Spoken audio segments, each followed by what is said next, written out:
லாவண்யா, என்ன நீ? போன் உனக்கா? இல்ல நீ, யாரோ பர்சனல் லோன் வேணுமான்னு கேட்டாங்க. அது எப்படி கரெக்டா உன் பேர் சொல்லி கேக்குறாங்க? நீங்க என்ன சொல்றீங்க? இல்ல, வீட்ல எல்லாருமே போன் எடுத்து பேசணும், ஒரு பதிலும் வரல. நீ எடுத்ததும் பேசுறாங்கன்னா அதனால தான் கேக்குறேன். பர்சனல் லோனா இல்ல பர்சனல் போனா? என்ன நீ ஒரு மாதிரி பேசுறீங்க? இல்ல, இது உனக்கே வந்த கால் மாதிரி இருந்தது, அதனால தான் கேட்டேன். இப்படி எல்லாம் கண்டுபிடி பேசாதீங்க நீ. என்ன லாவண்யா, இதுக்கு போய் கோவப்படுற? நான் உன் ஃப்ரெண்டு மாதிரி தானே, கோவப்படாம உண்மையை சொல்லலாம்ல. ஏய் சுதா, என்னடி பேசுற நீ? உண்மையை சொல்லுனா என்ன அர்த்தம்? அப்ப என் பொண்ண சந்தேகப்படுறியா? உன் இஷ்டத்துக்கு வாயில வந்தபடி எல்லாம் பேசிட்டு இருக்காத. அது சரி, இந்த வீட்ல ஏன் இஷ்டத்துக்கா போன் வருது? வயசு பொண்ணு வீட்ல இருக்கா, இந்த மாதிரி போன் வந்தா கேட்டுதானே ஆகணும். அதுக்கே கோச்சுக்கிறீங்க? ஏன், நீ கூட தான் இந்த வீட்ல இருக்க, நீயும் பொண்ணு தானே, உனக்கே இந்த போன் வந்திருக்க கூடாது? அத்தை, அளந்து பேசுங்க, ஓவரா பேச வேணாம். இப்போ உனக்கு எரியுது இல்ல? என் பொண்ணை பத்தி சொன்னா மட்டும் நான் தாங்கிக்கிட்டு இருக்கணுமா? நான் என்ன இல்லாததையா சொன்னேன்? லாவண்யா சின்ன பொண்ணு, அவளுக்கு இந்த மாதிரி போன் வந்தா நாம தானே கேட்கணும். நாளைக்கு ஏதாவது ஏடா கூடம் ஆயிடுச்சுன்னா நம்ம எல்லாருக்கும் தானே கஷ்டம். அப்ப உட்கார்ந்து அலறதுக்கு இப்பவே உஷாரா இருக்கிறது நல்லது தானே, அதுக்கு தான் சொன்னேன். நீ ஒன்னும் அத பத்தி எல்லாம் சொல்ல வேண்டிய அவசியம் இல்ல. என் பொண்ணை பத்தி எனக்கு நல்லா தெரியும். அவ ஒன்னும் உன்ன மாதிரி தாந்தோன்றியா வளரல. நான் என்ன தாந்தோன்றியா வளர்ந்துட்டேன்? இப்படி எல்லாம் சொல்லி என்னையும் புருஷனையும் பிரிக்க பாக்குறீங்களா? நான் ஏன் அந்த மாதிரி பாவத்தெல்லாம் பண்ண போறேன்? எனக்கு அந்த மாதிரி புத்தி எல்லாம் இல்லம்மா. என்னம்மா பிரச்சனை? டேய், நான் என்னடா பிரச்சனை பண்ணேன்?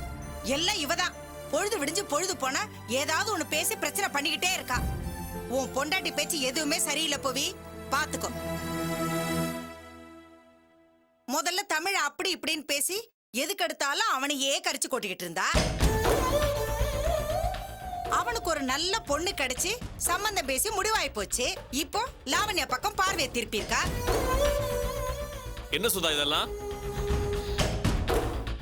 சொல்லு, ஏன் பேசாம இருக்க? பேச வேண்டியது எல்லாத்தையும் தான் முதல்ல பேசிட்டாளே உன் பொண்டாட்டி. இப்போ ஒரு போன் வந்தது, நான் எடுத்தேன், கட்டாயி போச்சு. அப்புறம் லாவண்யா எடுத்தப்ப அவங்க பேசிருக்காங்க போல, அதை வச்சு லாவண்யா மேல சந்தேகப்பட்டு கேட்டுட்டு இருக்கா உன் பொண்டாட்டி. நம்ம வீட்டுல இருக்கவங்களே இப்படி எல்லாம் பேசினா வெளியில இருக்கவங்க நம்ம லாவண்யா பத்தி தப்பால பேசுவாங்க. கல்யாண வயசுல இருக்கிற பொண்ணு மேல இப்படி கலங்க சொல்லி பேசினா 4 பேர் என்னடா நினைப்பாங்க?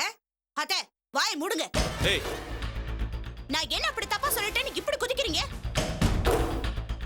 வயசு பொண்ணு வீட்ல வச்சிருக்கிறது வயித்துல நெருப்பு கட்டிட்டு இருக்கிறதுக்கு சமம்னு சொல்லுவாங்க. நாளைக்கு ஏதாவது தப்பு நடக்க கூடாதுங்கிற அக்கறையில தான் இப்படி எல்லாம் சொன்னேன். உன் அக்கறையை பத்தி எனக்கு தெரியாது, என் பொண்ணை பாத்துக்க எனக்கு தெரியும். நீ பேசாம வாயை மூடிட்டு இருந்தாலே போதும். சுதா, காலங்கத்தால வெளியே கிளம்புற நேரத்துல என்னது? உள்ள போ போ.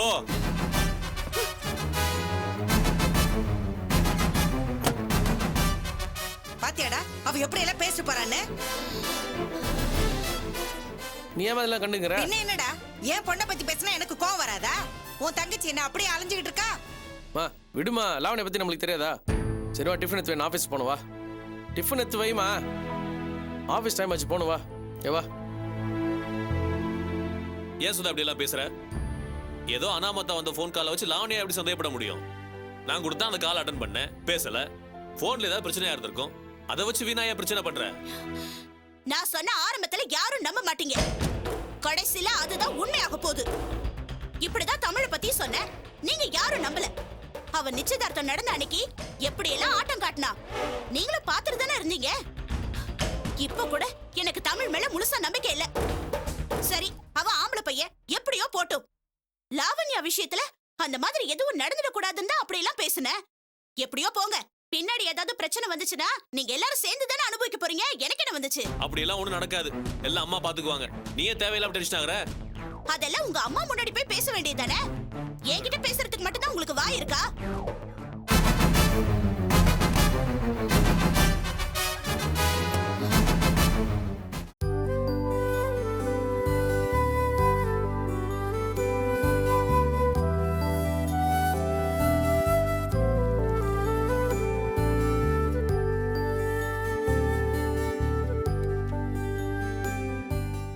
என்னென்ன மாப்பிள்ள எப்படி இருக்காரு? மாப்பிள்ள நல்லா தாண்டா இருக்காரு. ஆனா என் பொண்ணு விசாரித்ததுக்கு நான் எல்லாம் பண்ணிட்டேன். நான் என்னென்ன பண்றது? நீ தான் முக்கியமான பிசினஸ் மீட்டிங்னு கனடா போயிட்ட. என் ப்ரோக்ராம் தான் உனக்கு தெரியுமேடா. லாஸ்ட் மொமெண்ட்ல சொன்னா என்னால எப்படி வர முடியும்?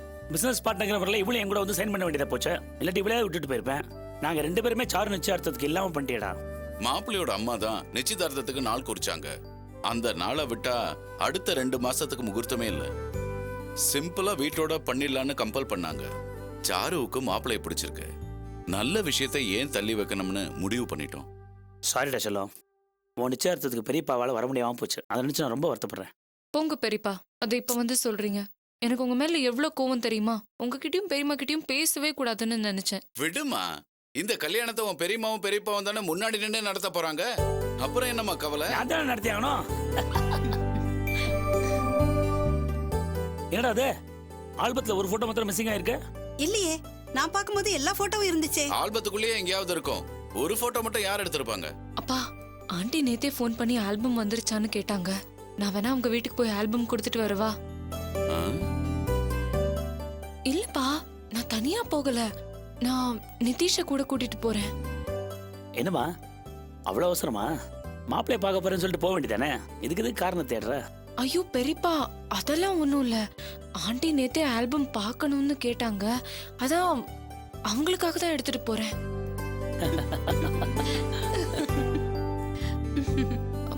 பெரியம்மா, நம்ம எல்லாம் இங்க இருக்கோம். நிதிஷ் எங்க? மேல இருக்காமா?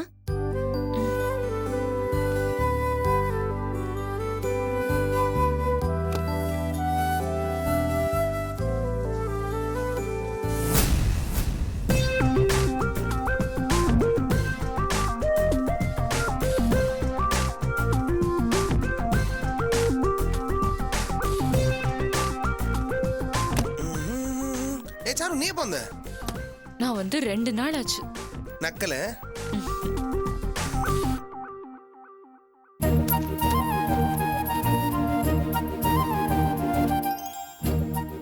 என்ன நிதிஷ், என்ன தேடுற? அது ஒண்ணும் இல்ல, தவளை தேடிட்டு இருக்கேன். டவலா? அதான் உன் தோல்ல இருக்கே. ஆமால, மறந்து போச்சு. அப்படி என்ன நினைப்பு உனக்கு? தோல்ல இருக்க டவல் கூட தெரியாம நீ டவலை தேடுறியா இல்ல இத தேடுறியா?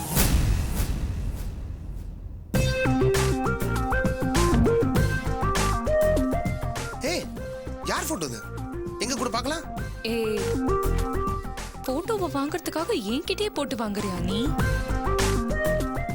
ஏன் நிச்சயதார்த்தத்துக்கு வந்துட்டு நீ உனக்கு பொண்ணு பாத்துக்கிட்டியா? அதெல்லாம் ஒண்ணும் இல்ல சாரு. என்ன அது இதுன்னு இழுக்கற?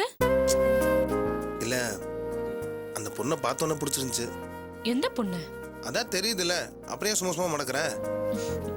அது என்னமோ தெரியல, லாவண்யாவை பார்த்தோன்னே எனக்கு ரொம்ப பிடிச்சு போச்சு. உன்னை நிச்சயதார்த்தத்துக்கு கூப்பிட்டதே தப்பா போச்சுடா. ஏன் நாத்தனார் மேலே கண்ணு வச்சிட்டியா?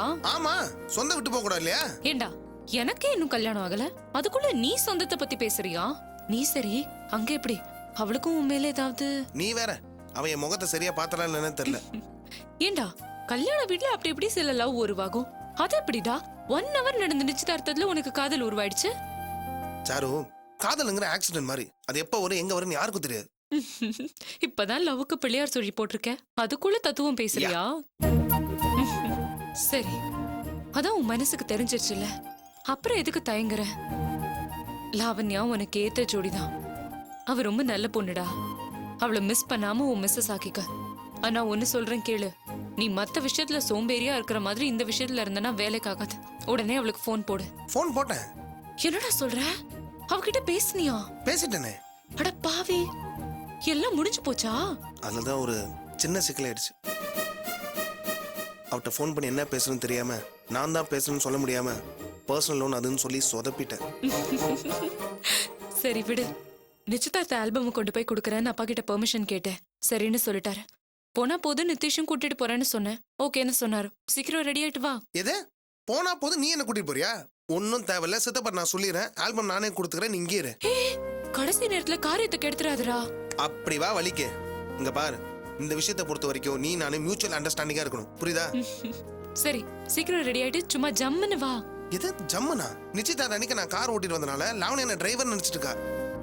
டிரைவர் நினைச்சிட்டாளா? என்னடா ஒரு ரேஞ்ச் அவ்வளவுதானா? சரி வா, உன்னை என் பிரதர்னு சொல்லி இன்ட்ரடியூஸ் பண்ணி வைக்கிறேன். வா. வேணாம் தாயே, அவன் கொஞ்ச நாளைக்கு என்ன டிரைவராகவே நினைக்கட்டும். டிரைவரா இருந்தாலும் இவனை தான் ஏத்துக்கணும்னு மனசால நினைச்சா அதுதான் உண்மையான காதல். அதை நான் தெரிஞ்சுக்கணும். இங்க பாரு சாரு, இப்ப நான் உன் கூட வரேன். ஆனா லாவணா கிட்டயோ அவங்க வீட்டுல இருக்கவங்கிட்டயோ என்னை பத்தி நீ எதுவும் சொல்லக்கூடாது. என்னை பத்தி அவங்க என்ன ஃபீல் பண்றாங்கன்னு நான் தெரிஞ்சுக்கணும். முக்கியமா லாவணியாக்கு எதுவும் தெரியக்கூடாது. நீ சினிமா பார்த்து பார்த்து ரொம்ப கேட்டு போயிட்டுடா. எப்படியோ இதனால ப்ராப்ளம் வராம இருந்தா சரிதான். சீக்கிரம் ரெடி ஆயிட்டு வா. ஏய், போட்டோ கொடுத்துட்டு போ. நீ வேற காப்பி எடுத்துக்கோ, நான் போய் இந்த ஆல்பம்ல ஒட்டி வைக்கிறேன்.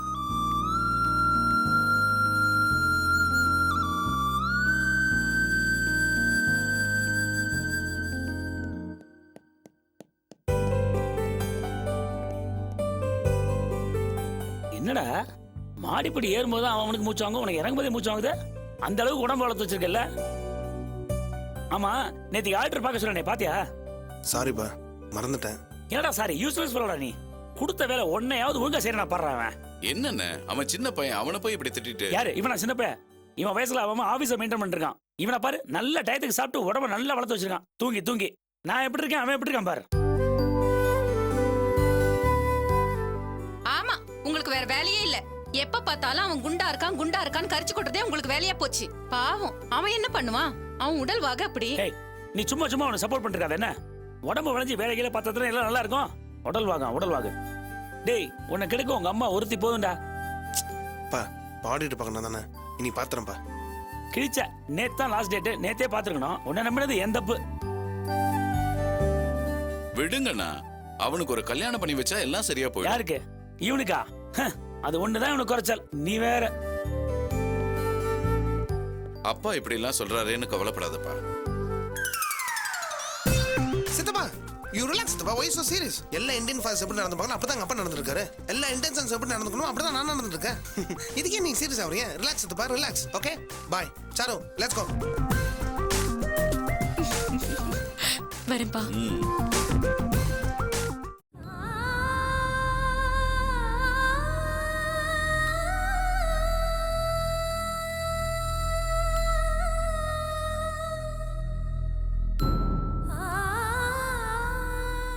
வாழ்க்கை சக்கரம் மாதிரின்னு பெரியவங்க சும்மாவா சொன்னாங்க? இன்னைக்கு மேல போனவன் நாளைக்கு கீழே இறங்கித்தான் ஆகணும். அதுக்கு தான் எதை பண்ணாலும் நல்லதே பண்ணணுங்கிறது. அதிகமா ஆடுனா இப்படித்தான் மூலையில முடங்கி கிடக்க வேண்டியதுதான்.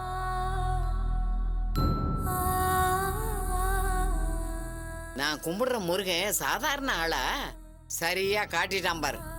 என்ன பாட்டி, முருகனையே வம்புக்கு எடுக்கிற? இதே ரூம்ல நீயும் நானும் அழுதுகிட்டு அடைஞ்சு கிடந்தோம். உன் சித்திய போய் பாரு. நம்மள அள வச்சு பார்த்தவ அவளும் அதே நிலைமையில தான் இன்னைக்கு உட்கார்ந்துருக்கா. விடு பாட்டி, நீ ஏன் அவங்கள பத்தியே பேசிட்டு இருக்க? அது சரி, உன்னை அள வச்சுட்டு அவ சிரிச்சுக்கிட்டே இந்த வீட்டுக்குள்ள சுத்தி சுத்தி ஜங்குன்னு வந்தா அதுக்கு அவ அனுபவிக்க வேண்டாம்? சிரிச்சுக்கிட்டே தப்பு பண்றவன் அழுதுகிட்டே தண்டனையை அனுபவிக்கணும்னு அந்த கடவுள் நியதி வச்சிருக்கானே, அது பொய்யா போகுமா? ஏன் பாட்டி இப்படி எல்லாம் பேசுற? இத்தனை நாள் இந்த கஷ்டத்தை நான் அனுபவிக்கணும்னு என் தலைவிதியில எழுதி இருக்கு. அதை யாரால மாத்த முடியும்? அதுக்கு காரணம் உன் தலைவிதி இல்லம்மா. அந்த பாழா போன பத்மா தான் உன்னை ஆட்டி வச்சான். இப்ப அவ படுற கஷ்டத்தை பார்த்து ரசிச்சாதான் என் மனசு ஆறும். வேணா பாட்டி, கஷ்டத்துல ஒருத்தர் மனசு எப்படி எல்லாம் சங்கடப்படும்னு நானே அனுபவிச்சிருக்கேன். அதே கஷ்டம் மத்தவங்களுக்கு வரும்போது அதை பார்த்து சந்தோஷப்படுறது நல்லது இல்ல பாட்டி. எனக்காக நீ அந்த தப்ப பண்ணாத.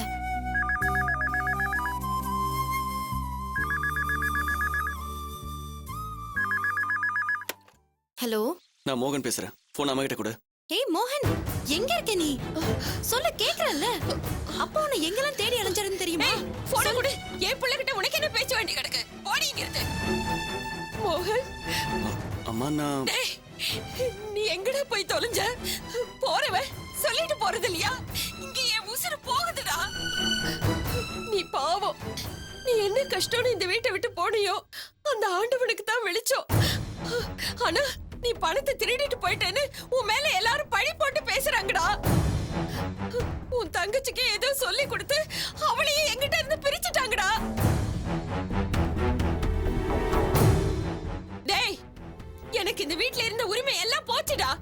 பெத்த புள்ளகிட்ட பேசணும்னா கூட பயந்து பயந்து பேச வேண்டியதா இருக்கு. நான் ஏதாவது உங்ககிட்ட சொல்லிட போறேனோன்னு ஒட்டு கேட்டு நின்னுகிட்டு இருக்காங்கடா. ஆமா, பெரிய மகாராணி நாளைக்கு பட்டத்துக்கு வர்ற இளவரசனுக்கு ராஜதந்திரம் சொல்லி தர்றா. திருட்டு கழுதைங்க. நீ வா துளசி. டேய் மோகன், இப்ப நீ எங்கடா இருக்க? அம்மா, ஒரு பெரிய மனுஷன் வீட்டுல பத்திரமா இருக்கேன். நீங்க என்ன நினைச்சு கவலைப்படாதீங்க. டேய், அந்த பணத்தை நீதான் வச்சிருக்கியா? ஆமாம்மா. சரி, அந்த பணம் உங்ககிட்டயே பத்திரமா இருக்கட்டும். யாரோ ஒரு பெரிய மனுஷன் வீட்டுல இருக்கிறதா சொன்னியே, யாரு அவரு? அதெல்லாம் நான் வந்து சொல்றேம்மா. இன்னைக்கு நைட்டே நான் இந்த ஊர்ல இருந்து கிளம்ப போறேன். நீங்க என்ன காணும்னு நினைச்சு கவலைப்படுவீங்களேன்னு தான் இப்ப நான் உங்களுக்கு ஃபோன் பண்ணி சொன்னேன். சரியா? சரிப்பா, நீ உடனே ஊருக்கு கிளம்பி வா. டேய், நீ நேரா நம்ம வீட்டுக்கு வந்துடாத. மாரியம்மன் கோயில் கிட்ட வந்து எனக்கு ஒரு ஃபோன் பண்ணு. நான் வந்து உன்னை பாக்குறேன். சரிம்மா. டேய், முக்கியமான விஷயம், பணம் உங்ககிட்ட இருக்கிறது இந்த வீட்ல யாருக்கும் தெரியக்கூடாது. பவித்ராவுக்கு கூட தெரியக்கூடாது. நம்ம வீட்ல இப்ப நிலைமை ரொம்ப மோசமா இருக்குடா. உனக்கு சப்போர்ட்டா பேச என்னை விட்டா வேற யாருமே இல்ல. நீ நேர்ல வாடா, உங்ககிட்ட எல்லாமே சொல்றேன். சரிம்மா, நான் வந்துடுறேன்.